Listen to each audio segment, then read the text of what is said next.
Good day everyone, Duterte diehard defenders. Mga ka-defenders, nagulat ba kayo sa sobrang bilis ng impeachment ni VP Inday Sara? Kasi one day lang nakakuha agad ng kabuuang pirma para umakyat ang impeachment ni VP Sara sa Senado. Kaya sinong maniniwala na pumirma lang sila ng walang anumang kapalit. Kahit todo deny pa silang lahat. Kasi hindi naman bobo ang taong bayan na maniniwala sa paliwanag nila na walang kapalit ng pagpirma nila. Kaya kung ano man ang mabalitaan natin, kung ano man o magkano ang naging kapalit, lalabas na lalabas din. Yan kumbaga lilitaw din kung magkanong halaga ang kapalit ng pirma nila.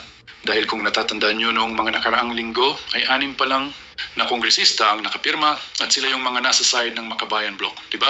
Kaya imposible na wala silang makukuhang kapalit sa pagpirma nila. So talagang may bigayan dyan. Sabi nga mismo ni Maharlika Kara na nasa 150 million ang bawat pumirma, kasama na dyan ang pangayuda nila at infrastructure project sa mga nasasakupan nila. Hindi man confirmed, pero alam mo